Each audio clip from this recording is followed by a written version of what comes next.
Praise Lord. आज पुन्हा एकदा रेव्हरंट मनोज तेलोरे मिनिस्ट्रीज या चॅनलमध्ये पुन्हा सर्वांचं मनपूर्वक स्वागत. आज शिल्हो पेंटिकॉस्टल चर्च सोलापूर यांच्या वतीने सर्वांना हॅपी ईस्टर संडे. आणि खरोखर आपला विश्वास आहे की हा आनंदाचा क्षण आपण साजरा करत आहोत आणि अनेक आशीर्वाद आज वचनाच्याद्वारे प्रत्येकाला मिळणार आहेत. असेच वचनाच्याद्वारे अनेक आणि अनेक आशीर्वाद आपल्या प्रत्येकांपर्यंत पोचावे आणि आपल्याद्वारे अनेक लोकांपर्यंत येशूची जी सुवार्थ आहे ती पोहोचवण्यासाठी रेव्हरंट मनोज तेलोरे मिनिस्ट्रीज या चॅनलला आपण अधिक आणि अधिक लाईक करूयात, सबस्क्राईब करूयात.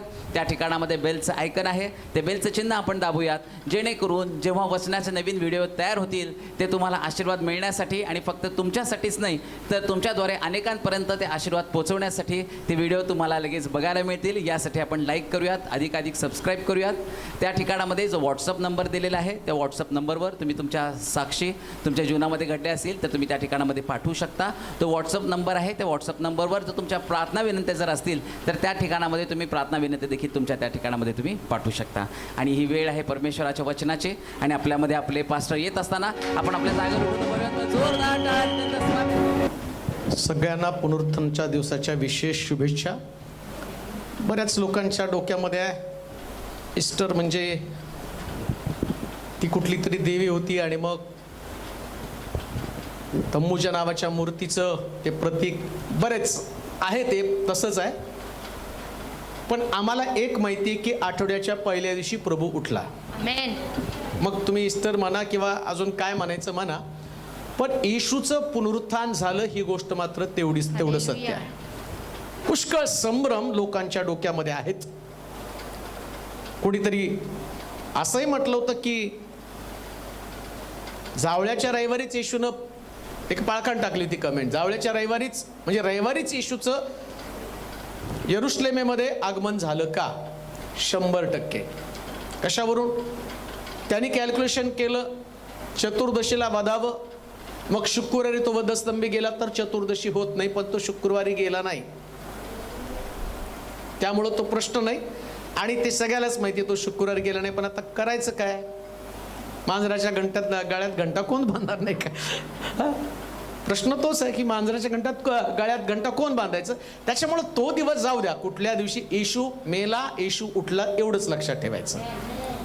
काय होतं माहिती का? सैतान अनेकांच्या डोक्यामध्ये कुठून तरी काहीतरी वाद निर्माण करून ख्रिस्ताच्या पुनरुत्थानापासून, त्याच्या मरणापासून लोकांना तोडण्याचा प्रयत्न करत आहे. त्याचं पुनरुत्थानाचं सामर्थ्य कमी करण्याचं किंवा त्याचं वधस्तंभी जाणं, त्याचं यरुशलेमेतला प्रवेश, या सगळ्याच्या संभ्रमामध्ये लोकांना अडकून ठेवावं.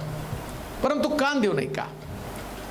ख्रिस्त या जगामध्ये आला, त्याला इतिहास साक्षी आहे. येशू हा काही दंतकथा नाही, इतिहासाच्या पुस्तकात ते आल्याची नोंद आहे. त्याचं क्रुसिफिकेशन किंवा त्याचं वधस्तंभी जाणं याची देखील नोंद इतिहासाच्या पुस्तकामध्ये आहे, जो इतिहास आपण शिकलेलो आहोत. म्हणजे येशू या जगामध्ये आला, परंतु इतिहास पुनरुत्थान मानत नाही, पण बायबल पुनरुत्थानाची घोषणा करतं. आणि त्याच्याविषयी आम्हाला समजून घेणं फार गरजेचं आहे. आम्ही येशू ख्रिस्ताच्या वधस्तंभी जाण्यासंबंधानं बऱ्याच गोष्टी अभ्यासल्या, 7 शब्दाचं मनन केलं, जगाला दिलेला संदेश, या संदेशाविषयीची घोषणा या 7 शब्दामध्ये कशा पद्धतीचं आमचं वर्तन असावं हे देखील आम्ही पाहिलं. आणि सगळ्यात उत्तम गोष्ट कोणती असेल किंवा त्याचा पुरावा काय असेल की येशू ख्रिस्त पुनरुत्थित झाला. त्याचा काय पुरावा असेल माहिती का? अजूनही येशूच्या नावानं लोकांच्या समस्या सुटतात. आमेन. आरोग्य मिळतं, शांती मिळते, समाधान मिळतं, नोकऱ्या मिळतात, लेकरं होतात, अशक्य गोष्टी शक्य होतात. एका मला वाटतं मी तुम्हाला ती साक्ष पण पाठवली होती. जो डॉक्टरने सांगितलं की तुझ्या पोटात मध्ये असणारं बाळ, त्याचे ठोके बंद आहेत आणि ते तुला काढावं लागेल, ते बाळ नाही वाचणार. परंतु तिने सांगितलं की बाळकसाहेब प्रार्थना करा येशूच्या माझ्या लेकरासाठी येशूच्या नावानं. आणि मग प्रार्थना केली आणि ती डॉक्टरला दाखवायला गेली. डॉक्टरने पुन्हा सांगितले ठोके बंद आहेत, परंतु डिलिव्हरी झाली, बाळाचे ठोके चांगलं, सगळं चांगलं, बाळ जिवंत बाहेर आलं. हे येशू जिवंत आहे म्हणूनच घडतं बरं का, मेलेला ख्रिस्त नाही. कोणी मेलेल्या व्यक्तीच्या नावानं प्रार्थना करू शकत नाही, कारण मेलेल्या व्यक्तीमध्ये ते सामर्थ्य नव्हतं. येशूनं मरणावरती विजय मिळवून दाखवून दिलं, जीवन आणि मरण याची सगळी सत्ता माझ्या हातामध्ये आहे. तसं त्यांनी शेवटचा शब्द बोलला, माझा आत्मा मी तुझ्या हाती सोपवतो. म्हणजे मरणाचं त्याच्यावरती काही चालू शकत नाही. आणि मग आम्ही पाहतो की या येशूला ज्यास त्यांनी त्याचा प्राण वधस्तंभावरती अर्पण केला, आणि प्राण अर्पण केल्यानंतर त्याचं प्रेत योसेफ अरिमथायम नामक व्यक्ती जो होता, आणि तो श्रीमंत व्यक्ती होता. आता त्या काळामध्ये लोक मरणाची तयारी करायचे. आता मरण म्हटलं तर भीती वाटते नाही का, आम्हाला वाटतं मरूच नाही. परंतु त्या दिवसामध्ये प्रत्येक जण आपल्या मरणाचं एक थडगं किंवा पिरॅमिड, ज्याला पिरॅमिड म्हणतात ना, ते इजिप्तची संस्कृती, ते यहुदी लोकांची पद्धत होती की ते मेलेले लोक एका मोठ्या जर चर्च एवढं जरी म्हटलं तरी चालेल, एवढ्या मोठ्या खोलीमध्ये आणि ते मेलेल्या व्यक्तीचं प्रेत ठेवायचं. कशासाठी माहिती का? त्याला मसाला लावून आणि तागाची वस्त्र गुंडाळून त्याला ठेवायचे. आतमधलं त्याचं सगळं जे मटेरियल आहे, डोळे, त्याचप्रमाणे आम्ही पाहतो की हृदय, आतडे सगळं काढून टाकायचे आणि त्याच्यात मसाला भरून ठेवायचे. आणि अजूनही तुम्हाला त्या ममीज दिसतात. कशासाठी माहिती का? त्या लोकांचा विश्वास आहे की पुनरुत्थान होणार आहे. ती संस्कृती काय शिकवते की पुनरुत्थान होणार आहे, आणि ते पुनरुत्थान होईपर्यंत ती बॉडी प्रिझर्व करण्याची ती पद्धत आहे. हजारो वर्ष त्या बॉडीज तशाच आहेत, कारण त्यांच्याकडे तो मसाला होता. आता लोकांना असं वाटलं येशूला पण त्याच पद्धतीनं पुरावं. मग योसेफ अरिमथायम नामक व्यक्तीनं काय केलं? येशूला आपली कबर देऊन टाकली. तो म्हटलं माझ्या कबरेमध्ये त्याला पुरा. आणि पवित्र शास्त्र काय सांगतं माहिती का? 2 चोरांच्या मध्ये लटकलेला येशू, जी भविष्यवाणी होती त्या काळामध्ये, त्याचा वधस्तंभ किंवा त्याचा मृत्यू 2 चोरांच्या मध्ये व्हावा, अपराधांमध्ये व्हावा, पण मेल्यावरती मात्र त्याला धन्वंताची कबर प्राप्त व्हावी. कसं देवाची योजना आहे. देव मृत्यू पण ठरवतो, आणि कुठं पुरावं आणि कोणत्या व्यक्तीनं त्याची प्रेतक्रिया करावी हे सुद्धा देव ठरवतो. म्हणून लक्षात ठेवा, तुमच्या प्रेतक्रियेची पण काळजी करू नका. बरेच लोक म्हणतात मला मेल्यावर कोण पुरणार. देवाकडे योजना आहे. मरण अंतिम सत्य नाही, मरण एक स्टेशन आहे, आणि पुनरुत्थान हे अंतिम सत्य आहे. मरायला सगळ्यालाच मरावं लागणार आहे, कोणी जिवंत राहणार नाही. काल एका आंटीचा फोन आला होता, रडत होत्या. अमेरिकेमध्ये त्यांची बहीण होती. मग प्रार्थना करत होतो आम्ही, देवा त्यांना वाचव. परंतु त्या प्रभूकडे गेल्या, विसावा पावल्या. मग त्या म्हटल्या, बाळक साहेब वाईट वाटलं, आमची बहीण गेली, पण सांत्वन व्हावं म्हणून आम्ही तुम्हाला फोन केला. म्हटलं सगळ्यात मोठं सांत्वन हे, आज ते गेले उद्या आम्ही जाणार, पण येशू आल्यावर जे मेलेले ते पहिल्यांदा उठणार आहेत. हेच मोठं सांत्वन आहे. ते म्हटलं की आम्ही खूप खचतो, पण ज्यास वचन ऐकतो ना त्यास आमचं सगळं कष्ट, पीडा, दुःख निघून जातं, आणि आम्हाला वाटतं की देव आमच्या बरोबर आहे. म्हणून लक्षात ठेवा, मृत्यू ही न चुकणारी गोष्ट आहे. जर येशू मेला तर प्रत्येकाला मरावं लागणार आहे. कोणीच नाही टाळू शकत, आजार पण नाही टाळू शकत. काही लोकांच्या बाबतीमध्ये आम्ही म्हणतो लाजरस कबरेतनं बाहेर आला ना, मग ती व्यक्ती व्हेंटिलेटरवरून बाहेर यायला पाहिजे. नाही हो, लाजरस साठी देवाचं तो आणि तो विसावा पाहू दे, तो मरू दे, कारण त्याला देवाचं गौरव त्याच्यातनं करायचंय. काही लोकांच्या बाबतीत देवाचं गौरव करायचंय, काही लोकांच्या बाबतीमध्ये घडेल. तसं येशू ख्रिस्त मेला, आणि येशू मेल्यावर त्याला पुनरुत्थान होणं, कारण येशू म्हटला आता मनुष्याच्या पुत्राचं गौरव होण्याची वेळ आलेली आहे. कोणतं गौरव? त्यानं मरावं आणि कबरेतनं बाहेर यावं, हे देवाचं गौरव आहे. मग तुम्हाला पण ते गौरव मिळणार आहे केव्हा? जसं मी मरू आणि पुन्हा ख्रिस्ताबरोबर उठलं जाऊ, ते आमच्यासाठी गौरव असणार आहे. जे मरतील आणि परत उठणार नाही ना, त्यांच्यासाठी गौरव नाही. त्यांच्यासाठी त्या नरकामध्ये यातना त्यांना भोगाव्या लागणार आहे. पण मला त्या भविष्यवाणीकडे जाणं गरजेचं आहे. कोणती भविष्यवाणी? जखर्याच्या पुस्तकाच्या 53 अध्यायाच्या 9व्या वचनामध्ये मी वाचणार आहोत. जखर्याचं पुस्तक 53 अध्याय 9 वचन. यशाचं पुस्तक 53 अध्याय 9 वचन. यशा 53:9. त्याची कबर त्याची कबर दुर्जनांच्या कबरांमध्ये दुर्जनांच्या कबरांमध्ये नेमली होती नेमली होती आणि तो मेल्यावर धन्वंताची कबर धन्वंताची कबर त्यास प्राप्त झाली. म्हणजे 2 चोरांच्या मध्ये त्याला नियुक्त केलं होतं. आता येशू ख्रिस्त जन्माच्या अगोदर आणि तो जगामध्ये येण्याच्या अगोदर जवळजवळ 750 वर्ष ही भविष्यवाणी त्याच्या मरणाची पण करून ठेवली होती. काय भविष्यवाणी होती? त्याला 2 चोरांच्या मध्ये म्हणजे दुर्जनांमध्ये त्याला लटकवावं आणि बरोबर 2 चोरांच्या मध्ये त्याला लटकवलं आणि मेल्यावरती त्याला धन्वंताची कबर प्राप्त व्हावी. आम्ही पाहतो की योसेफ आरिमथाईमकर नावाचा येशूचा शिष्य आणि त्या शिष्याने येशूचं शरीर काढलं आणि स्वतःच्या कबरेमध्ये त्याला पुरलं. म्हणजे देवाची भविष्यवाणी पूर्ण झाली, योजना पूर्ण झाली. कशासाठी त्याने हे सगळं सांगून ठेवलं? प्रत्येक व्यक्तीचा येशूवरती गाढा विश्वास असावा. त्याच्या मरणावरती, त्याच्या पुनरुत्थानावरती, त्याच्या जगण्यावरती आणि त्यानं दिलेल्या प्रत्येक अभिवचनांवरती तुम्ही विश्वास ठेवून तुम्ही विश्वासाचं जीवन जगावं. त्याची कबर दुर्जनांमध्ये नेमली पण त्याला धन्वंताची कबर प्राप्त झाली. का देऊ नाही का? या जगामध्ये अनेक नामवंत लोक जन्माला आले. अनेक नामवंत लोकांनी आपलं नाव केलं. कदाचित ते लढले आणि लोकांसाठी काहीतरी चांगल्या गोष्टी करून गेल्या पण कोणी कबरेच्या बाहेर आला नाही. येशू ख्रिस्त जगामध्ये आला, त्यानं लोकांना तारण दिलं, सुटका दिली आणि पुनरुत्थान दाखवून देऊन त्यानं सांगितलं प्रत्येक मेलेला व्यक्ती जिवंत होणार आहे. प्रत्येक मेलेला व्यक्ती जिवंत होणार आहे. परंतु जिवंत झालेल्या प्रत्येक व्यक्तीच्या बाबतीमध्ये 2 घटना घडणार आहेत. 2 घटना. जन्माला आलेली प्रत्येक व्यक्ती मरणार आणि मेलेली प्रत्येक व्यक्ती जिवंत होणार. का देऊ नाही का? जेवढे पण मरणार आहेत ना ते सगळे मेलेले जिवंत होणार आहे. पण 2 घटना मात्र निश्चित आहे.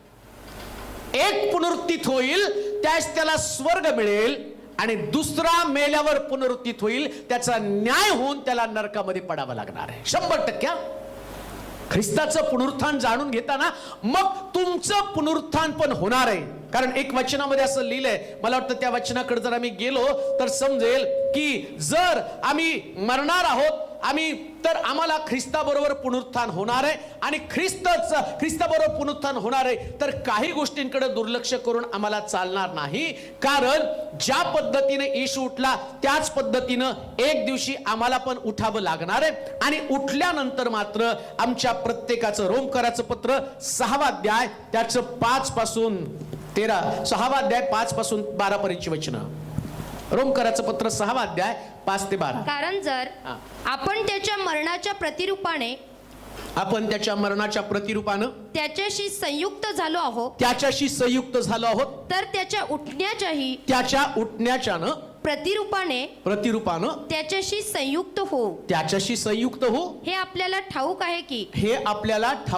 आहे की हे पापाच्या अधीन असलेलं शरीर नष्ट होऊन आपण यापुढे पापाचे दास्य करू नये म्हणून आपल्यातील जुना मनुष्य त्याच्याबरोबर वधस्तंभावर खिळला गेला. कारण जो कोणी मेला तो पापाच्या दोषापासून मुक्त होऊन नीतिमान ठरला आहे. काय झालं? मरण म्हणजे काय हो? पापाच्या दोषापासून मुक्त होणं. लोक म्हणतात देवानं का मारलं? तो व्यक्ती का मेला? तो म्हटला अरे या मर्त्य पापी शरीराला दोषापासून मुक्त करण्यासाठी मरण आहे. येशू का मेला? कारण जगाचं पाप त्यानं स्वतःवरती घेतलं आणि हा पापमय देह त्याला नीतिमत्व देण्यासाठी मरणाची गरज होती. जर तो मेला नाही तर त्याच्यातलं पाप जाणार नाही. येशू ख्रिस्त तुमच्या आणि माझ्यासाठी पाप झाला. शेवटच्या रात्री तो पाप झाला. आता येशू वधस्तंभावर लटकलेला त्याचा देह काय सांगतो? पाप आहे. आता मी जो आहे ना मनोज तेलोरे जो तुम्हाला मोठं मोठं वचन सांगतो, पुष्कळ लोक म्हणतात तुमच्या वचनानं जीवन बदललं. परवा शुक्रवारी एका व्यक्तीने मला सांगितलं आजपर्यंत मी 7 शब्द कधीच ऐकले नाही, पहिल्यांदा 7 शब्द ऐकले तर मी अवाक झालो. शास्त्रामध्ये असे 7 शब्द असू शकतो का? माझ्या आयुष्यातले पहिल्यांदा शब्द मी असे ऐकले आणि हलून गेलो, आतमधनं बदलून गेलो की कसं परमेश्वराचं वचन आहे आणि किती खोलवर ते वचन आहे. आणि ते ऐकल्यानंतर माझं मन तुटलं. हे सगळं सांगणारा व्यक्ती पण तुमच्या समोर जो एकदम नटून थटून तुम्हाला वचन सांगत आहे, सुंदर गाणं गात आहे, ओरडून सांगत आहे, पण लक्षात ठेवा हे मर्त्य आणि पापी शरीर आहे. या शरीराला नीतिमान ठरवण्यासाठी मरणाची गरज आहे. आणि प्रभू येशू ख्रिस्ताचं शरीर देखील ज्या गेतशमनी बागेमध्ये जगाच्या पापाचा प्याला पिला आणि तो वधस्तंभ लटकला, आता देवाला येशूला स्वर्गामध्ये घ्यायचे आणि स्वर्गामध्ये घेत असताना त्याला नीतिमान शरीर मिळणं गरजेचं आहे आणि नीतिमत्व आणि देणं गरजेचं आहे. आणि बायबल काय सांगतो माहिती का? जितके आता मेले, येशू मेला आणि जे ख्रिस्ताबरोबर मरणार आहेत, मरण म्हणजे पापातनं सुटका आणि नीतिमत्व आणि प्राप्त होणं. तुमचे प्रिय लोक जे तुमच्यापासून गेलेले आहेत, ज्यांनी आणि चांगलं जीवन जगलेले आहेत, लक्षात ठेवा ते मेले नाहीत, ते नीतिमान ठरलेले आहेत. मरण तुम्हाला नीतिमान ठरवतं. एक व्यक्ती मरतो तर देवाच्या दृष्टिकोनातनं त्याचं पापाचं शरीर जातं. आणि म्हणून लक्षात ठेवा, रडू नका त्या लोकांसाठी जे तुमचे प्रियजन तुम्हाला सोडून गेले. आता प्रभू ज्यास पुन्हा येईल त्यास ते नीतिमान होऊन प्रभूच्या बरोबर उचलले जाणार आहे. म्हणून ख्रिस्ताचं मरण आम्हाला काय सांगतं की आमचा पापमय देह, आमच्या देहातलं पाप आता मेलं, ते कबरेमध्ये गेलं आणि कबरेमध्ये जाऊन प्रश्न तोच पडला, येशू ख्रिस्त जर मरतो तर मेलेला येशू 3 दिवस करतो तरी काय? फार मोठा प्रश्न आहे. त्याच्या अगोदर मला ते क्लेरिफिकेशन ज्याच्याविषयी मी तुम्हाला सांगत होतो, एक व्यक्ती मेल्यावर 2 गोष्टी घडणार आहेत. म्हणजे जिवंत तर सगळेच होणार आहेत. पाप करणारा पण जिवंत होईल, चर्च मध्ये आलेला पण जिवंत होणार आहे, चर्च मध्ये न आलेला पण जिवंत होणार आहे. येशूवरती विश्वास ठेवतो तो पण जिवंत होणार आहे आणि येशूवरती विश्वास ठेवत नाही तो पण जिवंत होणार आहे. पण 2 घटना घडणार आहे. जे ख्रिस्तावरती विश्वास ठेवून मेले, नीतीचे जीवन जगले, त्यांचं पुनरुत्थान पित्याच्या जवळ येशूच्या संगती राहण्यासाठी होणार आहे. पण जे ख्रिस्तावरती विश्वास न ठेवता पापमय जीवन जगले आणि त्यांचा मात्र न्याय होणार आहे आणि त्यांना अनंत कालच्या नरकामध्ये पडावं लागणार आहे. मग इथं पौल काय सांगतो? वाचा रोमकराच्या पत्रामध्ये.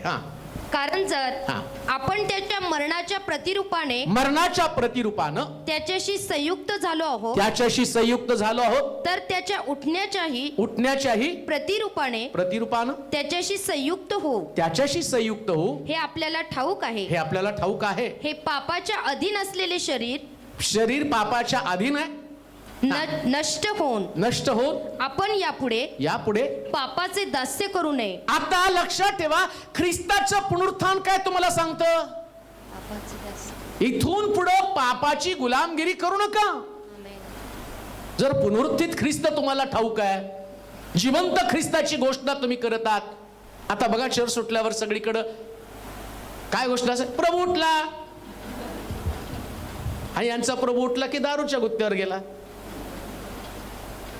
प्रभू उठला, मला भेटला. तुला भेटला तर तू भांडणं कसं करतो, शिवीगाळ कशी करतो, तू मारामारी कशी करतो, तू लुटमार कशी करतो, तू खोटं कसं बोलतो, तू व्यभिचार कसा करतो, तू जारकर्म कसं करतो, तुझं पाप तुझ्या बरोबर आहे, तुझं पाप तुझ्याविषयी साक्ष देतंय. पाप करण्यासाठी प्रभू उठला का? बायबल सांगतं, एकदा प्रभू उठला, त्याच्या बरोबर तुम्ही उठला तर इथून पुढे तुमच्या शरीरानं पाप करता कामा नये. ख्रिस्ताचं पुनरुत्थान कशासाठी आहे? तुम्ही पापावरती विजय मिळवावा. जर ख्रिस्त मेलेल्यात उठला, म्हणून आम्ही पाहतो ज्यास तो पुनरुत्थी झाला त्यास मरियेला म्हणतो, बाई मला हात लावू नकोस. त्याची आई आहे ती, पण तो मला हात लावू नकोस का? मला पित्याकडे जायचंय, मला पित्याकडे जायचंय. त्याला माहितीये आता हा देह जो आहे, याच्या अगोदर 33.5 वर्ष येशू तिच्या घरामध्ये होता. लहानपणी त्याला आंघोळ घातली असे, त्याला जेवण दिलं असे. येशू थकला, येशू दमला, त्यास त्याच्या आईनं नक्की तुम्ही जी सेवा करता तशी त्यांनी सेवा केली असेल, त्यास त्यानं हात लावू दिला. पण पुनरुत्थी झाल्यावर त्यानं हात लावू दिला नाही. म्हटलं, बाई मला हात लावू नको, मला माझ्या बापाकडे जायचंय. का? कारण त्याला ठाऊक आहे हे शरीर पापी आहे, आता हे शरीर जे आहे ते निर्दोष आहे. ह्याच्यामध्ये आता कुठला दोष नाही. आणि दोषी शरीरानं माझ्या निर्दोष शरीराला हात लावू देऊ नये म्हणतो. म्हटलं मला हात लावू नको, मला बापाकडे जायचंय. काल देऊ नये का? तसंच प्रभू आम्हाला सांगतो, जर ख्रिस्ताचं पुनरुत्थान आहे, दलिलेनं शमशोनाला हात लावला, शमशोनाच्या बटा गेल्या. दलिलेनं शमशोनाला हात लावल्या, शमशोनाच्या बटा गेल्या. ख्रिस्तानं तुमचं शरीर बाप्तिस्म्याच्या द्वारे पुनरुत्थित केलं. जगातल्या कोणत्या पापी शरीरानं तुमच्या शरीराला हात लावता कामा नये. तुम्ही ख्रिस्ताबरोबर पुनरुत्थित झाला तर नीतीचं जीवन तुम्हाला जगणं गरजेचं आहे. नीतिमत्व तुमच्याकडे असणं गरजेचं आहे. पापमय शरीराला कधी स्पर्श होऊ देऊ नका. कोणत्याही अशा प्रकारची गोष्ट घडवू देऊ नका ज्याच्यानं ख्रिस्ताच्या पुनरुत्थानाला दोष लागेल. पुनरुत्थित ख्रिस्ताची घोषणा करताना तुम्हाला निर्दोष जीवन जगावं लागेल. हे जगणं सोपं आहे. त्याच्यासाठी तुम्हाला एक चांगल्या निर्णयाची गरज आहे. योसेफ का जगला? त्याच्याकडे निर्णय होता प्रियानो. दावीद नाही जगू शकला, त्याचे निर्णय चुकले. कधी कधी तुमचे निर्णय तुम्हाला पुनरुत्थित ख्रिस्तापासून दूर घेऊन जातात. म्हणून आम्ही पाहतो येशूच्या 12 शिष्यांपैकी एक यहुदा फाशी घेऊन मेला. आणि 2 शिष्य येशूचं पुनरुत्थान झाल्यावर आम्ही पाहतो त्या अम्मोसच्या वाटेकडे गेले. अम्मोसकडे गेले का? कारण ते शिष्य असून त्यांचे निर्णय चुकलेले आहेत. तुमचेही निर्णय चुकतील प्रियानो, पण निर्णय चुकला तर पुनरुत्थित ख्रिस्त तुम्हाला दर्शन देऊ शकत नाही. पण तो ख्रिस्तच आहे, त्याला वाटतं कोणाचा सुद्धा नाश होऊ नये. पण तत्पूर्वी एक गोष्ट मला तुम्हाला सांगणं गरजेचं आहे. ख्रिस्ताचं पुनरुत्थान कोणासाठी आहे आणि कशासाठी आहे? तर बायबल सांगतं या पापमय शरीराला सगळ्या पापापासून दूर ठेवा. म्हणून इथून पुढे पाप करू नका. वाचा बरं ते वचन. कारण आपण जर त्याच्या मरणाच्या प्रतिरूपाने त्याच्याशी संयुक्त झालो आहोत, तर त्याच्या उठण्याच्याही प्रतिरूपाने त्याच्याशी संयुक्त हो. म्हणजे आता आम्ही ख्रिस्त पुनरुत्थित झाला तर त्याच्या सारखं बनलं पाहिजे. संयुक्त होणं म्हणजे काय? मिक्स. कळतं का? संयुक्त तुम्ही रसायनशास्त्रामध्ये शिकलेला आहे, ते मिक्स करणं. तर तो मेला त्याच्याशी संयुक्त तुम्ही झाला. गुड फ्रायडेला गेला, पांढरे कपडे घातले, प्रभू वचन घेतलं, सगळं केलं. खूप छान. 7 शब्द ऐकले, मी पण सांगितले. पण तो जसा तो त्याच्या मरणामध्ये संयुक्त झाला तसं त्याच्या पुनरुत्थानात संयुक्त व्हावं, त्याच्यामध्ये मिक्स व्हावं. मिक्स व्हावं म्हणजे काय? ख्रिस्त जसा म्हटला मरियला मला हात लावू नकोस, तसं आम्ही पण पापाला सांगितलं पाहिजे मला हात लावू नको. आता लक्षात घ्या, कधी कधी मी त्या गोष्टीचा फार विचार करतो. थोमाला हात लावू दिला आणि मरियला हात लावू दिला नाही. थोमाला लावू दिला हात, पण मरियला नाही हात लावू दिला. थोमाविषयी ऐकलं त्यांनी. तो म्हटला जोपर्यंत मी प्रभूच्या कुशीत हात घालतो आणि त्याच्या हातामध्ये बोट घालतो तोपर्यंत त्याच्यावर विश्वास ठेवणार नाही. पण मरियला मात्र त्या ठिकाणामध्ये त्यानं हात लावू दिला, कारण त्याचा जन्मच तिथून आहे. कुठून? मरियेकडनं. बायबल नीट शिकावर का? जिथून तुमचा जन्म आहे त्या गोष्टीला हात. आणि तुमचा जन्म, दावीद म्हणतो मी जन्मापासूनचा पापी आहे. पाप हा त्याचा जन्म आहे. जन्मापासून आमच्यामध्ये पाप आहे. म्हणजे मरियेकडे पाहताना त्याला काय दिसतं माहिती का? जन्माचं पाप.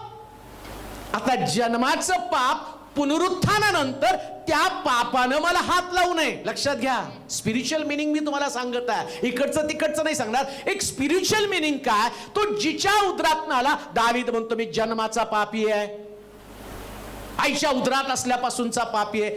जन्मच पापामध्ये. म्हणजे एक आत्मिक मनुष्याला तो काय सांगतो? जिथून तुमचा जन्म झाला, पुनरुत्थानानंतर त्या लोकांनी तुम्हाला हात लावू नये. म्हणजे समजा एखाद्याचा जन्म व्यसनातनं झालेला आहे, नवीन जन्म, व्यसन करत आहे, तंबाखू खात आहे, गुटखा खात आहे, बिडी पित आहे, व्यभिचार करत आहे, चोरी करत आहे, लबाडी करत आहे, फसवण्याचं काम करत आहे, खोटं बोलत आहे, शिवीगाळ करत आहे, काहीतरी पाप करतो. आणि ख्रिस्त पुनरुत्थित झाला तर त्या लोकांनी आता तुम्हाला हात लावू देऊ नये. कुणी? तुमच्या दारूनं, तुमच्या गुटक्यानं, तुमच्या व्यसनानं, व्यभिचारानं, वाईटपणानं, भांडणानं, अपशब्द बोलल्यानं तुम्ही बाप्तिस्मा घेतला, ख्रिस्ताबरोबर उठला. आणि मग आता ती मरिया, कोणती मरिया? जी पुनरुत्थानानंतर येशूला हात लावती. बाई मला हात लावू नको का? कारण मला पित्याकडे जायचंय. तुम्हाला पण पित्याकडे जायचंय ना? नीले आसमां के पार जाएंगे, मेरा यीशु रहता वहां. मग येशू जसा म्हटला मला हात लावू नको, तसं पाप तुमच्याकडे आल्यावर योसेफ त्या बाईला म्हणतो मला हात लावू नको, वस्त्र टाकून पळून गेला, त्याला बंदिशाळा पत्करली पण त्यानं हात लावू दिला नाही. येशूनं केलं तीच गोष्ट आम्हाला करायची. जर ख्रिस्ताबरोबर तुम्हाला मिक्स व्हायचं तर येशू सारखंच आम्हाला जगायचं, पापाला तुम्हाला हात लावू द्यायचा नाही. हे ख्रिस्ताचं पुनरुत्थान आहे, हे ख्रिस्ताचं जयोत्सव आहे प्रियानो. येशूनं आता तिथं कित्येक लोक भावनिक विचार करतात, कसं काय त्यांनी आईला हात लावू द्यायला पाहिजे होतं. मी स्वतः त्याचा विचार करायचो. लहानपणी मी बोलत नव्हतो पण नेहमी देवावरती रागवायचो. माझ्या डोक्यामध्ये नेहमी यायचं, आई ज्या आईने जन्म दिला तिलाच येशू म्हणतो बाई तुझा माझा काय संबंध. आणि मला खूप राग यायचा पण मी बोलत नव्हतो, पण मनात तसंच कुडत राहायचं. मग म्हणायचो मी मुद्दाम पाप करील कारण तुझ्या आईला तू ओळख दिली नाही. काना गावामध्ये गेल्यावर बाई याच्याशी तुझा माझा काय संबंध. म्हटलं कसा येशू उद्धट आहे, सगळीकडे त्या आईला दुर्लक्षित करतो. त्यानंतर वधस्तंभावर लटकल्यावर पण म्हणतो बाई हा पहा तुझा पुत्र योहान. आणि पुनरुत्थित झाल्यावर पण येशू म्हणतो बाई मला हात लावू नको. येशूनं सगळीकडे या मरियेला लांबच ठेवलेला आहे. कारण काय हो, बाई तुझा माझा काय संबंध, याचा अर्थ येशूला जन्म घेताना मरियेचा संबंध नाही. त्याला मध्यस्थ नकोय. तुमच्या आणि माझ्यामध्ये एकच मध्यस्थ, तो प्रभू येशू ख्रिस्त आहे, दुसरा कोणी नाही. मरिया एक माध्यम आहे. त्याला माहितीये मी स्वर्गात गेलो की पृथ्वीवर आपोआप मरियेचं महत्व लोक वाढवून ठेवणार आहेत. आणि घडलं तेच. जगामध्ये जर तुम्ही बघितलं तर जास्ती % लोक विश्वासणाऱ्यांची टक्केवारी बघितली, फक्त 2 ते 3% विश्वासणारे बिलिव्हर्स. आणि बाई तुझा माझा काय संबंध, त्या बाईला मानणारे लोक जर जगामध्ये बघितलं तर प्रचंड संख्येनं जास्त मोठ्या प्रमाणामध्ये जवळजवळ 98% पेक्षा जास्त लोक तिकडे आहेत. कारण काय, येशूला माहिती होता या स्त्रीचा निश्चित ती धन्य स्त्री आहे, आशीर्वादित आहे, कारण तिच्यात ख्रिस्त आणि आलेला आहे, तिच्याद्वारे आलेला आहे. पण ती समजा जर ती नसती तर दुसऱ्या कोणाकडे तरी आला असता. दुसऱ्या भाषेमध्ये मी तुम्हाला सांगतो, शिलोची स्थापना व्हावी ही देवाची योजना होती. मग शिलोची स्थापना करण्यासाठी देवानं माझ्यासारख्या व्यक्तीला निवडलं. पण मी आलो नसतो म्हणून शिलोची स्थापना झाली नसती का? झालीच असते हो. पण मी शिलोचा पाळक आहे म्हणून मी धन्य आहे, देवाच्या योजनेचा भाग. पण मी सर्वस्व नाही बरं का. सर्वस्व कोण आहे? क्रिएटर, जो निर्माता आहे तो महत्वाचा आहे. मग त्याच्यासाठी त्या मरियेला त्यांनी कधीच आपल्या जवळ येऊ दिलं नाही. म्हणून काम देऊ नाही का? मरिया कधी सुद्धा येशूच्या जवळ तुम्हाला घेऊन जाऊ शकत नाही. कोण घेऊन जाऊ शकेल? मी जातो तुमच्यासाठी कैवारी आत्मा पाठवतो, तो कैवारी आत्मा आम्हाला देवाच्या जवळ घेऊन जातो. तोच मध्यस्थ आहे, दुसरा कोण मध्यस्थ नाही. आणि आमची मध्यस्थी करण्यासाठी येशू जवळ आहे. बस आता मला त्याच्या पलीकडे नाही जायचं, पण मला मुख्य पुनरुत्थानाविषयी सांगायचं. पण पुनरुत्थानामधला सगळ्यात मोठा भाग काय? तुम्ही ख्रिस्ताच्या पुनरुत्थानाशी समरूप व्हावं, त्याच्याशी मिक्स व्हावं. प्रभू उठला, प्रभू उठला, मला भेटला. मला सकाळी आल्याला सगळ्यांनी सांगितलं प्रभू उठला, मला भेटला सूरज. आम्ही सगळे एकमेकाशी बोलायला. मग मी डोंगरे बदलला सूरजला म्हटलं प्रभू उठला, मला भेटला, माझ्याशी बोलला आणि सगळं म्हटलं. पण मी उठलो त्यास तो झोपला होता. प्रभू उठला, मला भेटला. मी म्हटलं मी उठलो त्यास तो झोपला होता. मग नंतर मी त्यांना करेक्शन करून म्हटलं अहो असं म्हणायचं, मी उठलो त्यास ब्रदर तुम्ही झोपला होता पण प्रभू उठला होता. आता लोकांना ते सांगण्याची वेळ आली, प्रभू तर केव्हाच उठलाय, तुम्ही झोपलाय. कारण अजूनही तुम्ही पाप करत आहे, अजूनही तुम्हाला पापावरती विजय मिळवता आला नाही. पण आंधळेपणानं प्रभू उठला, प्रभू उठला, प्रभू उठला, प्रभू उठला. ज्याचा प्रभू उठला तो पापापासून पळालेला आहे. तो पापाच्या जवळ कधी राहत नाही, तो पापापासून पळतो. प्रिया, ज्या दिवशी प्रभू उठला ना, मला ते सगळं सांगत बसलं तर फार वेळ जाणार आहे. पण थोडकं आपण पाहण्याचा प्रयत्न करूया की काय घडलं प्रभू उठल्यावर. जे महत्वाचं मी ते तुम्हाला सांगितलं की प्रभू उठला तर त्याच्या मरणाशी जसं समरूप झालं तसं पुनरुत्थानाशी पण आम्ही समरूप व्हावं आणि पापाची सत्ता आमच्यावरती कधीही चालता कामा नये. आता महत्वाची गोष्ट, 3 दिवस 3 रात्र प्रभू मातीच्या पोटामध्ये किंवा कब्रस्तानमध्ये त्यानं 3 दिवस काय केलं? काय केलं येशूनं 3 दिवस कब्रस्तानमध्ये?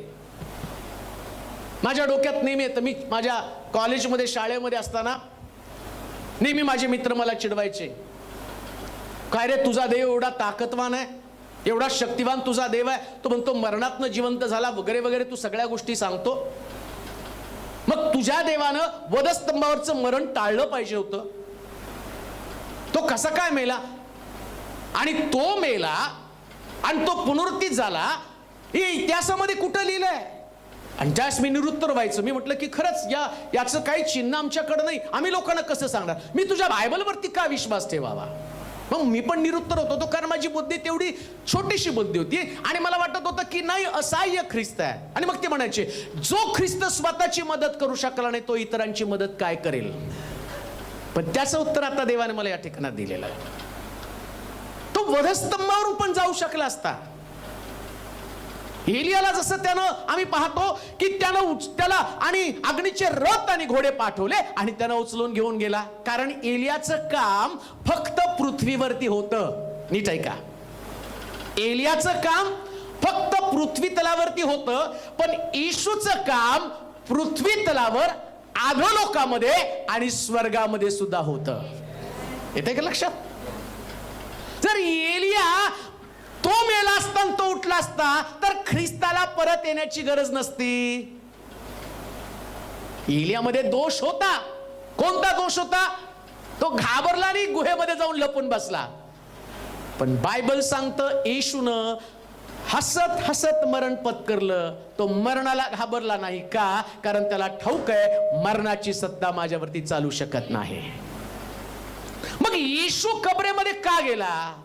असहाय्य तुमचा दिसणारा ख्रिस्त मरण आवश्यक होतं का? 3 दिवस त्याला कबरेमध्ये राहणं आवश्यक होतं का? काय त्या 3 दिवसामध्ये घडणार आहेत? नीट ऐका बरं का. ऐकलंय तुम्ही गेल्या वर्षी, पण या वर्षी वेगळ्या पद्धतीने ऐका. पुष्कळ वर्ष तुम्ही ते ऐकता. 3 दिवस का? 3 दिवस 3 रात्र त्याला कबरेमध्ये का राहावं लागलं? मला असं वाटतं त्याच्यासाठी एक वचन आपण वाचूया. मत्त्याचं शुभवर्तमान त्याचा 12वा अध्याय आणि त्याचं 40 वचन. येशू 3 दिवस कबरेमध्ये का राहिला? काय करत होता कबरेमध्ये 3 दिवस 3 रात्र? कारण जसा योना 3 दिवस व 3 रात्री 3 दिवस व 3 रात्री मोठ्या माशाच्या पोटात होता, मोठ्या माशाच्या पोटामध्ये होता, तसा मनुष्याचा पुत्र 3 दिवस व 3 रात्री पृथ्वीच्या पोटात राहील. काय भविष्यवाणी येशूने केली मरणासंबंधानं? आणि देवाला एक गोष्ट करायची ना, तर ती गोष्ट आधी लोकांना चिन्हाच्या रूपानं दाखवत असतो बरं का. जसं येशू ख्रिस्ताचं मरण आणि वलांडनाचा सण. वलांडनाच्या सणाच्या वेळेस सांगितले, कोकरू कापा, दारबाई कपाळपट्टीवरती रक्त लावा आणि रक्त पाहिल त्यास मी तुम्हाला ओलांडून जाईल. तसंच आता येशू ख्रिस्त वलांडनाचा यज्ञ पशु तो मेला आणि तो मेल्यानंतर तो काय सांगतो की आता ख्रिस्ताचं रक्त आम्हाला आमच्या शरीरावरती घ्यायचं. येशू का लहू हमें सारे पापों से शुद्ध करता है. तसं आता ही मरी, आता हे मरणाचं संकट, आता हे नरक आम्हाला कसं वाचवणार आहे? ज्या ख्रिस्ताचं रक्त आम्ही स्वतःच्या शरीरावरती घेऊ, त्यास आम्ही स्वतःचा बचाव करू. त्याच्यासाठी येशूला रक्त सांडणं गरजेचं होतं. तो म्हणताना असहाय्य येशू आहे, त्याचं कारण आहे. तुम्हाला वाटतं ना की तो वधस्तंभावरती मरायला नको होता, रक्त सांडायला नको होतं? तो म्हणतो प्रतिकात्मक आहे, ते रक्त सांडणं गरजेचं होतं. सगळं रक्त माझ्या शरीरातनं वाहणं गरजेचं होतं. कशाला? जगाला त्या रक्ताचा पुरवठा व्हायला पाहिजे होता. एका धर्माला, एका पंथाला, यहुदी लोकांना नव्हे, तुम्हाला आणि मला. मग कदाचित मी जो कोण्या जातीचा असेल, मी काय ओरिजिनल ख्रिस्ती नाही, मी अन्य जातीचा होतो, परंतु प्रभूचं रक्त, त्या रक्तानं मला सार्वकालिक जीवन दिलं. त्या रक्तानं माझी ओळख बदलून टाकली आणि मला ती ओळख मिळाली आणि म्हणून त्यानं ते रक्त सांडलं. मग आता रक्त सांडून या कबरेमध्ये जाण्याचा त्याचा काय हेतू होता? तो म्हटला जसा योना माशाच्या पोटात 3 दिवस. पहा देव कसा घडवतो. येशूला पाठवण्याच्या अगोदर चिन्ह देऊन ठेवलं. तो प्रश्न उठला असता, पण तो म्हटला योना, जसा योना. काय सांगितलं त्यांनी फार सुंदर. जसा योना माशाच्या पोट.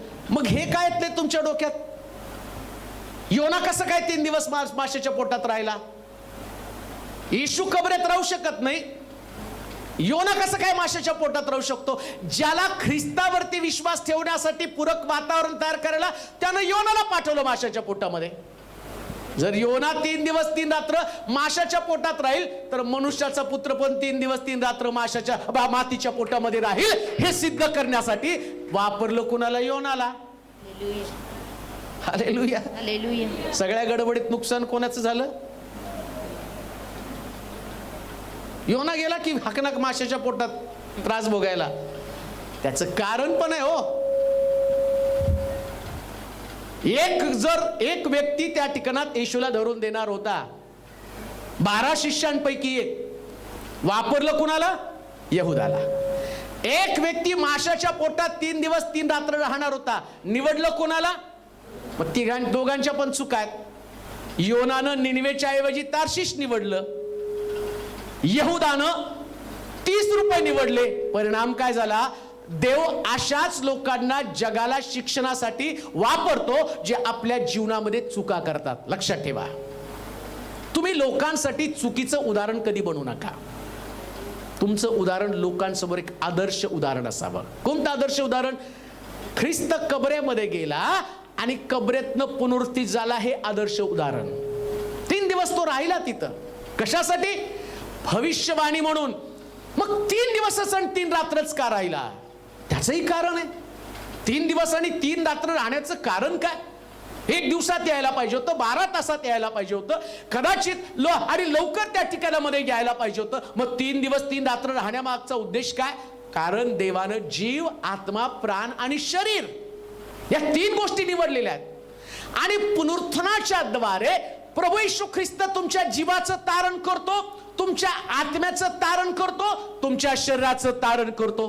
तुमच्या शरीराला उद्धाराची गरज आहे, तुमच्या आत्म्याला उद्धाराची गरज आहे, तुमच्या जीवाला उद्धाराची गरज आहे. जीव, आत्मा आणि प्राण, जीव, आत्मा आणि शरीर या तिघांना आणि त्याचा उद्धार व्हायला पाहिजे. आता तुम्ही म्हणाल हे सांगता म्हणजे नेमकं काय?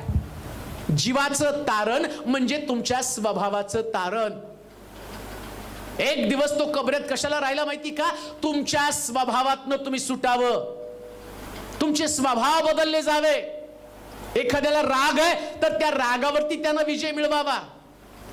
का तो 3 दिवस राहिला माहिती का? पेत्र तलवार चालवत होता, पेत्र शिव्या शाप देत होता. आता या पेत्राच्या स्वभावाला, त्याच्या जीवाला उद्धार मिळावा याच्यासाठी आम्ही पाहतो की येशू ख्रिस्त 1 दिवस कबरेमध्ये राहिला. नीट आहे का? कशासाठी राहिला? माझ्या स्वभावासाठी. बरं का, माझा जो स्वभाव आहे त्या स्वभावाचं परिवर्तन व्हावं. पुरावा काय? पेत्र पुनरुत्थित झाल्यावर आता त्याचे शब्द बदलले. शिव्या देणारा पेत्र उपदेश करायला लागला. याचा अर्थ त्याचा 1 दिवस कबरेमध्ये राहिलेला सार्थक गेला.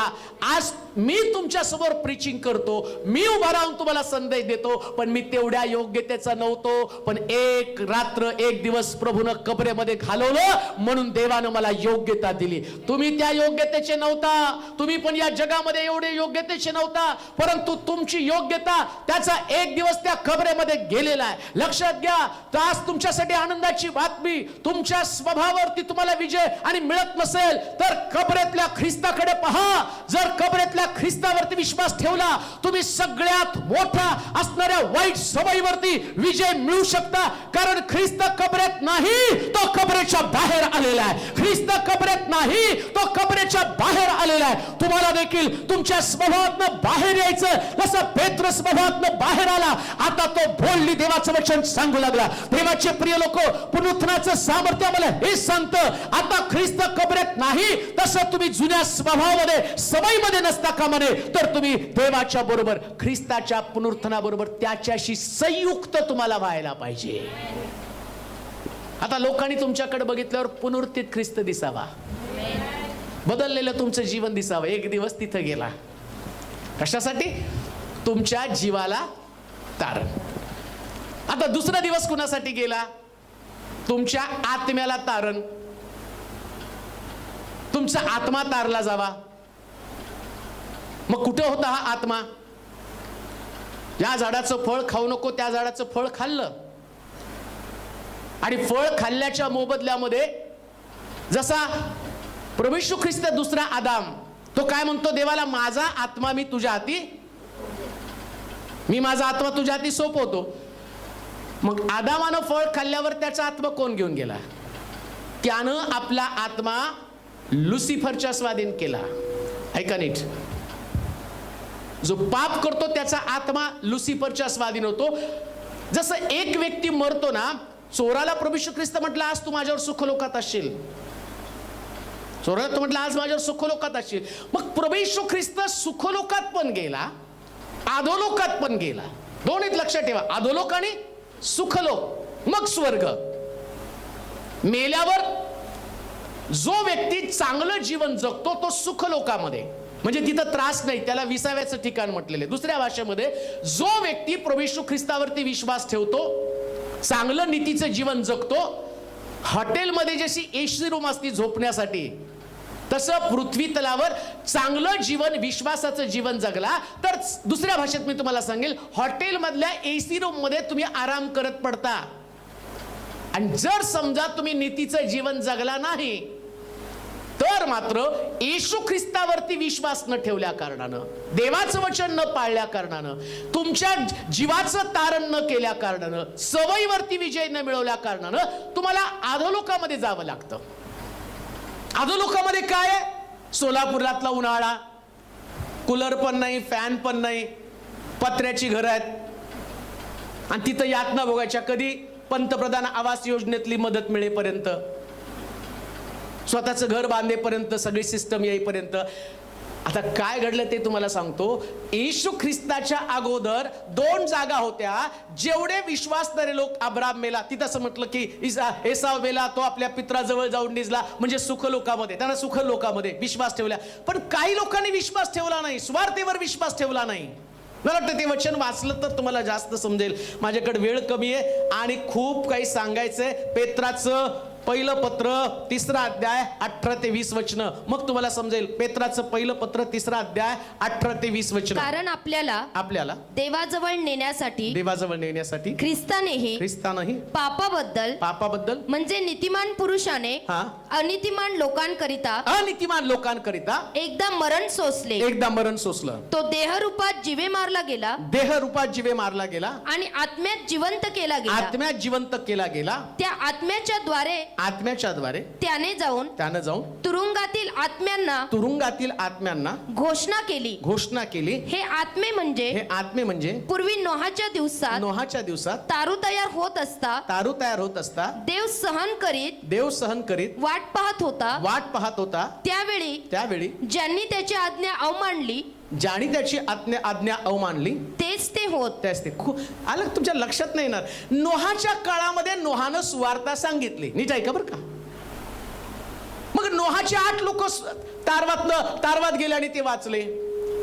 पण काही लोकांनी सुवार्ता ऐकली नाही. अनितिमान लोक, ज्यांनी देवाची आज्ञा मोडली, सुवार्ता दुर्लक्षित केली गेली. ऐका बरं का, फार सुंदर आहे. मी जेव्हा ते वाचत होतो ना, त्यास बऱ्याच गोष्टी मला क्लिक होत गेल्या. त्या लोकांना 120 वर्ष सुवार्तेचं देवानं आणि संधी दिली सुवार्ता ऐकण्याची, पण त्यांनी नाकारली. त्यांनी सुवार्ता ऐकली नाही आणि त्याचा परिणाम काय? देवानं त्या सगळ्याला मारून टाकलं आणि सगळे कुठे गेले? अधोलोकामध्ये. पण देवाला वाईट वाटलं. त्यावेळेस सुवार्ता ऐकली नाही. मग एवढे वर्ष ते, आता त्या नोहाच्या काळापासून येशू ख्रिस्ताच्या काळापर्यंत हा फार मोठा कालखंड गेला बरं का. प्रचंड कालखंड गेला. एवढ्या यातना, एवढे 1000 वर्ष त्यांनी यातना भोगल्या आणि एवढ्या 1000 वर्ष त्यांनी यातना भोगल्यानंतर आता देवाला वाईट वाटलं आणि त्यानं काय केलं? पुन्हा एकदा या अधोलोकांना सुवार्तेची संधी दिली. या लोकांनी नोहाची सुवार्ता ऐकली नाही. मग येशूला सुवार्तेची संधी दिली. जाऊन या लोकांना परत सांग, कदाचित विश्वास ठेवतील तर अधोलोकातनं सुखलोकात जातील.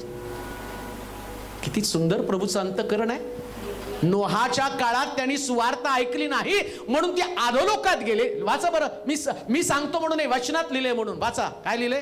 कारण ख्रिस्तानेही आपल्याला देवाजवळ नेण्यासाठी ख्रिस्तानेही पापाबद्दल म्हणजे नीतिमान पुरुषाने अनितिमान लोकांकरिता एकदा मरण सोसले. एकदा कुणासाठी मरण सोसलं?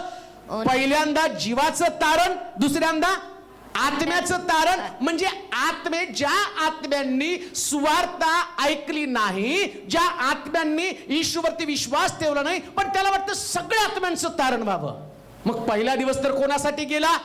जीवाच्या तारणासाठी. दुसरा दिवस कोणासाठी गेला? आत्म्यांच्या तारणासाठी. कोणाच्या आत्म्यांच्या तारणासाठी? जे आत्मे कोणत्याही परिस्थितीमध्ये नाशाकडे जाऊ नये, त्यांनी देवाकडे वळावं. आणि नोहाच्या काळामध्ये सुवार्ता ज्यांनी विश्वास ठेवला नाही, परंतु देवाच्या पुत्राला दुसऱ्यांदा येण्याचं आणि का भाग पडलं? बायबल सांगतं या आत्म्यांना सुवार्ता ऐकावी आणि त्या आत्म्यांनी विश्वास ठेवावा आणि त्या आत्म्यांना अधोलोकातनं काढून सुखलोकात न्यावं आणि सुखलोकातनं त्यांना स्वर्गलोकात जाण्याची संधी मिळावी. याच्यासाठी शास्त्र सांगतं येशू ख्रिस्त जाऊन त्यांनी सुवार्ता अधोलोकामध्ये सांगितली. मग कोणाला सांगितली? नोहाच्या काळामध्ये. नीट ऐका, नोहाच्या काळामध्ये ज्या लोकांनी सुवार्ता ऐकली नाही. पुनरुत्थान इतकं अद्भुत आहे. अजूनही ज्या लोकांनी सुवार्तेवर विश्वास ठेवला नाही त्यांच्यासाठी एक संधी आहे ती. अजूनही ज्यांचं परिवर्तन झालं नाही, अजूनही आपला मार्ग ज्यांनी बदलला नाही, अजूनही जे देवाकडे वळू शकत नाही, अशा आत्म्यांचं तारण आहे. आणि अजून एक धोक्याचा इशारा आहे. काय धोक्याचा इशारा? नोहाच्या काळापासून तर येशू ख्रिस्त येईपर्यंत सुवार्तेकडे दुर्लक्ष केल्या कारणानं एवढे वर्ष त्यांना यातना भोगाव्या लागल्या. मग अजून पण प्रभू काय सांगतो माहिती का? हे काय तुम्ही म्हणाल किती सुंदर झालं, हे नाही हो. देव तो देव आहे. नीट ऐका बरं का. फार बायबल मी म्हणतो ना, कसं सांगावं, कसं त्याच्यातलं ज्ञान कसं प्रगट करावं समजत नाही. इतकं गुपितानं भरलेलं पुस्तक आहे. तो काय म्हटलं माहिती का? मी पुन्हा दुसऱ्यांदा येईल, त्यास माझ्या बरोबर जे विश्वासणारे मेलेले उठतील, मग आम्ही पाहतो दुसरा न्याय होईल. त्यास 1000 वर्ष त्या लोकांना ज्यांनी सुवार्ता ऐकलं नाही त्यांना नरकामध्ये यातना भोगायला जावं लागतील. मग परत दुसऱ्यांदा न्याय. मग त्याच्यामध्ये न्याय करून ज्यांनी नीतीची कर्म जगले आणि त्या लोकांना वेगळं काढून स्वर्गामध्ये नेणारे. Same to same. ज्यांनी पहिल्यांदा सुवार्ता ऐकली, 8 लोक तारवामध्ये गेले, वाचले. आणि जे लोकांनी सुवार्ता ऐकली नाही, दुसऱ्यांदा सुवार्तेची संधी मिळाली, पण ते चांगले लोक होते, नीतिमान लोक होते, बऱ्यापैकी लोक होते. म्हणजे काहीतरी त्यांच्यामध्ये चांगलं होतं, फक्त सुवार्तेवर विश्वास ठेवला नाही. मग येशूनं तिथं गेला आणि या लोकांची सुटका केली. आता दुसऱ्यांदा प्रभू परत येईल ना, त्यास तो काय करणार आहे? समजा जगामध्ये काही लोक असे जे येशूवरती विश्वास ठेवत नाही, पण नीतीची कर्म करतात, बायबल पाळतात, बायबलचं वचन ते पाळत आहेत. आमच्याकडे जे नाही ते त्यांच्याकडे आहे. चोरी करत नाही, खून करत नाही, व्यभिचार करत नाही, जारकर्म करत नाही, अशुद्ध कर्म करत नाही, कुणाला फसवत नाही, कुणाला ठकवत नाही, सगळ्या चांगल्या गोष्टी त्यांच्याकडे आहेत. पण येशूवरती विश्वास ठेवला नाही आणि माझ्याद्वारे कोणी पित्याकडे जाऊ शकत नाही. मग आता नोहाच्या काळातल्या लोकांना एवढे वर्ष, आता देवानं वर्ष कमी केले आणि म्हटलं 1000 वर्ष त्यांना नरकामध्ये म्हणजे अधोलोकामध्ये त्यांना ठेवेल आणि दुसरा न्याय होईल. त्यास पुन्हा त्यांना तो त्यांचं जजमेंट जशा पद्धतीने करायचं तसं करेल. त्यांनाच कदाचित स्वर्ग लोक देईल. पण आम्ही पाहतो दुसऱ्यांदा तो दुसरा दिवस कशासाठी गेला? अधोलोकामध्ये या आत्म्यांचं तारण व्हावं. मग पुरावा काय त्याचा? खरंच तारण झालं का? मला असं वाटतं अधोलोकात उतरला आणि त्याने सुवार्ता सांगितली. वाचा ते वचन. त्या आत्म्याच्या द्वारे नाही 18. कारण आपल्याला देवाजवळ नेण्यासाठी ख्रिस्तानेही पापाबद्दल म्हणजे नीतिमान पुरुषानं अनितिमान लोकांकरिता एकदा मरण सोसले. आता अजून एक गोष्ट तुम्हाला जाता जाता एक सिक्रेट सांगायचं. येशू ख्रिस्तानं मरण का स्वीकारलं? देव कधी मरत नाही. नीट आहे का बरं का? देव कधी, मग मरायचं तर देवाला मानव व्हावं लागेल. येते का लक्षात? मरायचं तर देवाला, जन्माला आलेला प्रत्येक मानव मरणार. म्हणून येशू ख्रिस्त मानवाचा देह धारण करून जगामध्ये आला. कशाला? मरायला. मग का मेला? वधस्त म्हणूनच का परत गेला नाही? कारण मानवी देह मेलेत, अधोलोकात उतरलेत. दुसऱ्या भाषेमध्ये तुम्हाला सांगतो, अमेरिकेत जायचं ना तर अमेरिकन भाषा शिकणं तेवढीच महत्वाची आहे. तुम्हाला तिथली स्टाईल, तिथली भाषा तुम्हाला अडॉप्ट करावी लागते. आणि तसं तुम्हाला आता येशू ख्रिस्ताला पण अधोलोकामध्ये उतरायचंय. मग अधोलोकात उतरायचंय तर त्याच्यासाठी पापमय देहाची गरज आहे. पापमय देहाची गरज आहे. पापमय देहाशिवाय कोणी अधोलोकात जाणार नाही. नीट ऐका, जे पाप करतात ते 100% अधोलोकात जाणार. येशू जर अधोलोकात गेला, त्यानं जगाचं पाप स्वतःवरती घेतलं, तो पाप झाला आणि पाप झाला म्हणून तो अधोलोकामध्ये गेला. पाप झाल्यामुळं तो अधोलोकामध्ये गेला. म्हणजे जन्मलेला प्रत्येक व्यक्ती जो पाप करतो त्या प्रत्येक व्यक्तीला पाप केल्यावर अधोलोकातच जावं लागणार आहे. मग येशू ख्रिस्त मानव रूप धारण करून, मानवी देह धारण करून तो अधोलोकामध्ये उतरला. का? कारण अधोलोकात जाण्यासाठी पापी देहाची गरज होती आणि येशू ख्रिस्त पापी देह घेऊन अधोलोकात गेला आणि त्यानं सुवार्ता सांगितली असं लिहिलंय. अजून एक गोष्ट मी तुम्हाला सांगतो, ज्या आणि मला वाटतं तुम्ही ते फक्त वचन तुमच्यासाठी लिहून ठेवा की त्या ठिकाणामध्ये स्तोत्र आणि 107 आणि त्याचं 14 वचनामध्ये वाचता का? वाचून टाका बरं. 14 स्तोत्र 107, 14 आणि 16 दोन्ही पण वचन. त्याने त्यास अंधारातून काढून अंधारातून आणि मृत्यूछायेतून बाहेर आणलं व त्यांची बंधनं तोडून टाकली. 16 वचन. कारण त्यानं पितळेची दारे फोडिली व लोखंडाचे अडसर तोडून टाकले. आता जेवढे लोक पाप करतात ना, हे पाप करणारे, जसं देवासाठी स्वर्ग आहे. नीट ऐका, देवासाठी काय आहे? मग सैतानाला पण एक जागा पाहिजे. आता सैतानाला जागा पाहिजे तर सैतान त्याच्या लायकीचं घर तयार करतो. एक दारुडा मनुष्य असेल ना तर त्याच्या घरात बघितलं की सगळ्या दारूच्या बाटल्या तुम्हाला दिसतील लाईनशीर. बरोबर आहे की नाही? आणि एक श्रीमंत मनुष्य असेल ना तर त्याच्या घरामध्ये सगळं चांगलं तुम्हाला दिसेल. मग त्याच्याकडे एसी असेल, फर्निचर असेल, मग फ्रीज असेल, सगळ्या सुंदर वस्तू. आता सैतान मुळामध्ये हा एकदम टाकाऊ व्यक्ती आहे. मग त्याच्याकडे जे आहे ना सगळं नाशाची सामुग्री आहे. मग त्याच्याकडची नाशाची सामुग्री काय? आता याला लक्षात ठेवा, त्यांनी काय केलं माहिती का? त्याच्या कैदेतनं कोणी पळून जाऊ नये म्हणून बायबल सांगतं सत्य तुम्हाला समजेल आणि सत्य तुम्हाला, म्हणजे एक बंधनात टाकणार आहे आणि दुसरा बंधनात न. मग आता सैतान बंधनात टाकतो म्हणजे त्याची बंधनं पण तेवढी भारी असणार आहे. मग त्याने काय बंधने केली माहिती का? जो व्यक्ती ईश्वरती विश्वास ठेवत नाही, स्वतःच्या इच्छेप्रमाणे जीवन जगतो, दारू पितो, सिगारेट पेडतो, तंबाखू खातो, व्यभिचार करतो, भांडण करतो, शिवीगाळ करतो, पत्नीला मारझोड करतो, आई वडिलांना शिव्या शाप देतो, कुठल्याच गोष्टी देवाच्या वचनाप्रमाणे पाळत नाही, नेमकं सैतान ओळखतो हा व्यक्ती माझा आहे आणि याला मला घेऊन जायचं. कुठे घेऊन जातो? अधोलोकामध्ये. आणि अधोलोकात तुम्हाला काय वाटतं? तुम्ही नंतर नाही, येशू आल्यावर घेऊन जाईल, खूप कृपाळू कनवाळू देव आहे. इकडं तुम्ही मेला रे मेला, तुम्हाला गातात अविनाशी सुख दे, अरे ते शरीर चाललंय, आत्मा तर गेला सैतान घेऊन. अधोलोकामध्ये गेला, त्याला बंद केलं. पितळी अडसर, त्याचे दरवाजे 2 आहेत, लोखंडी आणि पितळी. कशा बॉम्बने उडवता उडवा, कुठल्या हत्याराने त्याला तोडता तोडा. पितळी अडसर, लोखंडी अडसर तिथं टाकले आणि या सगळ्या लोकांना तिथं टाकलं. आता तेवढाच तुल्यबळ, ताकदवान, प्रभावशाली, जबरदस्त व्यक्तीची गरज आहे. लक्षात ठेवा, आता मी तुम्हाला जे सांगतो ना त्याच्यानं तुम्हाला उलगडा बऱ्याच गोष्टीचा होणार आहे. ते तुम्हाला, आणि मी पवित्र शास्त्रातनं तुम्हाला प्रूव्ह करून दाखवणार आहे. येशू ख्रिस्त अधोलोकात उतरला आणि त्यानं लोखंडी दरवाजे तोडले. मी म्हणतो मला माझा विश्वासच नाही. कोणी पाहिले अधोलोक आणि कोणी पाहिले ते? हे असं लिहिले जुन्या करात, नव्या करात कुठं? नव्या करात पेत्र बंदीशाळेमध्ये असताना आम्ही पाहतो देवदूत आला आणि त्यांनी बंदीशाळेचे दरवाजे उघडले. तर जर दूत बंदीशाळेचे दरवाजे उघडू शकतो, ज्या दूतांना निर्माण केलेला देव आता अधोलोकात उतरला, तर तो कशा पद्धतीने बंदीशाळेचे दरवाजे उघडू शकेल? आणि आम्ही पाहतो तो उतरला बंदीशाळेमध्ये.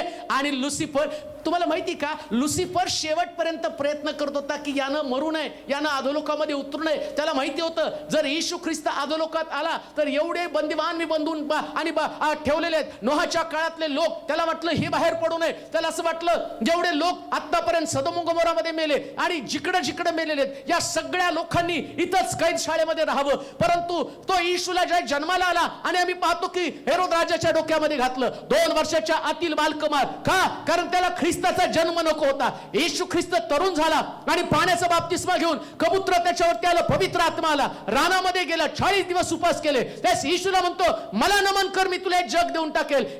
आम्ही पाहतो तो येशूला जग देऊ इच्छित होता, पण येशूला नुसतं जग नको होतं, त्याला अधोलोकातले लोक सुद्धा हवे होते. प्रियांनो, अधोलोकातले लोक, आणि सैतानाला वाटलं कदाचित जगाची सत्ता जाऊ दे पण अधोलोकातले लोक मात्र जाऊ देऊ नये. आणि म्हणून त्याने शेवटपर्यंत प्रयत्न केला आणि ख्रिस्त वधस्त जास्त पाप झाला. त्याला असं वाटलं आता ह्या पापमय देहाला दंड केल्यानंतर हा अधोलोकामध्ये जाईल आणि मग त्या ठिकाणामध्ये या लोकांची सुटका करेल. परंतु बायबल सांगतं येशू ख्रिस्त अधोलोकात उतरला आणि त्यानं काय केलं? जेवढे लोक आतापर्यंत अधोलोकामध्ये सैतानानं बंद केले होते, आणि तो म्हटला, तो येशू म्हटला नाही का, आणि प्रकटीकरणाच्या पुस्तकामध्ये मी तुम्हाला चाव्या देऊन जातो. आणि पाहतो येशू म्हटला या घ्या शिष्याना अधिकाराच्या चाव्या. कुठल्या अधिकाराच्या चाव्या? इथं जे बांधलं जाईल ते बांधलं, आणि जे तुम्ही बांधाल ते बांधलं जाईल. जे मोकळं कराल तुम्ही मोकळं केलं जाईल. काय बांधाल, काय मोकळं कराल? आम्ही पाहतो येशू ख्रिस्त खाली कबरेमध्ये गेला, अधोलोकामध्ये गेला, आणि त्यानं सगळे असणारे आत्मे त्यांना मोकळे केले. सुवार्ता सांगितली. काय सुवार्ता? घ्या देवाच्या पुत्राचा स्वीकार करा. माझ्याद्वारे आल्या वाचून कोणी पित्याकडे जाऊ शकत नाही. आता माझ्यावर विश्वास ठेवा. लोकांनी गुडघे टेकले, माफ करा मला, नोहाच्या दिवसामध्ये माफ करा मला, आम्ही सुवार्ता स्वीकारली नाही, आता आम्ही सुवार्ता स्वीकारतो. बायबल सांगतं ज्या आत्म्याने सुवार्ता स्वीकारली आणि येशूने चिन्हाच्या रूपानं त्यातल्या काही लोकांना वर पाठवलं. बायबल सांगतं येशू ख्रिस्त कबरात गेल्याबरोबर अंधकार पडला, कबरा उघडल्या आणि कबरातनं लोक जिवंत झाले. आणि त्याला दाखवून पितळी अडसार तुटले, लोखंडी दरवाजे मोकळे झाले, आणि अधिकाराच्या चाव्या. इकडे मात्र सैतान हरलेला आणि पराजित झालेला. त्याला कळालं अरे देवाच्या पुत्रानं अधोलोक मोकळा केला, अधोलोकावर स्वारी झाली. सैतानाची दूत सैरा वैरा धावू लागले आणि ते म्हटले महाराज स्वारी झाली, अधोलोक मोकळा झालेला आहे. आणि तो अंधकाराचा अधिपती आणि एका कोपऱ्यामध्ये बसला होता. जीवनाचा प्रकाश तिथे आला आणि येशू म्हटला मी जगाचा प्रकाश आहे. आणि त्या दिवशी पहिल्यांदा अधोलोकामध्ये एक चिंगारी, एक प्रकाश आला, आणि एवढ्या वर्षानंतर जगाचा प्रकाश दिसला. आणि त्या प्रकाशाने सांगितलं मी मेलो होतो तरी आता जिवंत आहे, मी मेलो होतो तरी आता जिवंत आहे. आणि पवित्र शास्त्र सांगतं अधोलोकातले लोक मेले लोक बाहेर आले, आणि सैतानाचं पहिलं युद्ध सैतान तिथंच हरला. दुसरं युद्ध तुम्हाला आणि मला त्याला हरवायचंय. रोजच्या जीवनामध्ये तो म्हटला जे मोकळे कराल ते मोकळे होईल, जे बांधाल ते बांधलं जाईल. आता चाव्या तुमच्याकडे. येशू ख्रिस्तानं तिथं चावी, एदेन बागेतनं सैतानानं फळ देऊन चावी काढून घेतली होती. येशू अधोलोकामध्ये उतरला, सुवार्ता दिली, रक्त सांडलं, फळाच्या मोबदल्यामध्ये रक्त सांडलं. चावी माझ्याकडे दे. ज्यांच्या हातातून काढून घेतली त्यांच्या हातात पुरुत सुपूर्द केली. आता ती चावी तुमच्या आणि माझ्याकडे आहे. पुनरुत्थित ख्रिस्ताचं सामर्थ्य काय? चावी त्यानं माझ्याकडे दिलेली.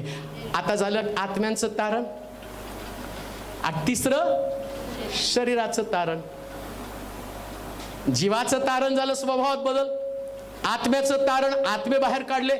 शरीराचं तारण म्हणून प्रभू येशू ख्रिस्त कबरातनं बाहेर आला आणि शिष्यांना दर्शन दिलं. त्यांनी सांगितलं हे शरीर मेलं होतं पण आता जिवंत आहे. म्हणून 3 दिवस तुम्हाला काय आशा, तिसरी आशा काय? आज जे शरीर, लक्षात ठेवा स्वर्गात आम्ही सगळे एकमेकाला ओळखणार आहे बरं का. कांबळे आंटी सारखेच दिसणार आहेत. मी माझ्यासारखाच दिसणार आहे तिथं आम्हाला, नाही तर मग ओळख विसरणार ना. अरे काही लोक पलीकडे असतील, अरे तू यहा कैसा. शरीर तेच असणार आहे. पुरावा काय? श्रीमंत मनुष्य मेला, दरिद्र लाजरस पण मेला. नरकातनं श्रीमंत मनुष्याने लाजरसला ओळखलं. कसं काय ओळखलं? सेम बॉडी, त्यानं ओळखलं तसंच बरं का. मला माहित नाही असंच म्हातारं कोतारा जातो का कसं जातो, पण गौरवी शरीर असणार आहे, पण एकमेकाला ओळखणार. तोडला पाठव कोणाला तरी. आणि आम्ही पाहतो शरीर तेच असणार आहे. म्हणून 3 दिवस का राहिला? तुमच्या शरीराचं पण तारण व्हावं. म्हणून मरणाची भीती बाळगू नका. तुमचं शरीर त्याचं तारण करण्यासाठी 3रा दिवस येशूनं तिथं खर्च केलेला आहे. म्हणून पुनरुत्थानाचं सामर्थ्य आम्हाला काय सांगतं? आमचा ख्रिस्त कबरेत नाही, तर कबरेतनं बाहेर आला आणि स्वर्गात घेतला गेला आणि लवकर परत आम्हाला भेटण्यासाठी येणार आहे. देवबाप तुम्हाला आशीर्वाद देवा. आपण प्रार्थना करू. सर्व समर्थ देवा, आम्ही तुझी स्तुती करतो, तुझ्या नामाचं गौरव करतो. पुनरुत्थानाचं सामर्थ्य या जगामध्ये सगळीकडे काम करत असताना आताही ते सामर्थ्य जगात सगळीकडच्या लोकांना जाणवू दे आणि कबरेतला ख्रिस्त लोकांना दिसून प्रभू उठला, मला भेटला, त्यानं मला मोकळं केले याचा अनुभव अनेक लोकांना येऊ दे. हे देवा, तुझ्या लोकांचं तारण, तुझ्या लोकांचा उद्धार होऊ दे आणि पुनरुत्थित ख्रिस्ताची घोषणा करण्यासाठी तुझ्या लोकांना विशेष प्रकारची कृपा करून दे. तुला धन्यवाद दे, तुझी स्तुती करत येशूच्या नावात ही प्रार्थना विनवणी केली म्हणून तो ऐक. आमेन. आता देवबापाची प्रीती, प्रभू येशू ख्रिस्ताची कृपा, पवित्र आत्म्याची सहभागिता तुम्हा सर्वांबरोबर आता आणि सदा सर्व काळ असो. आमेन.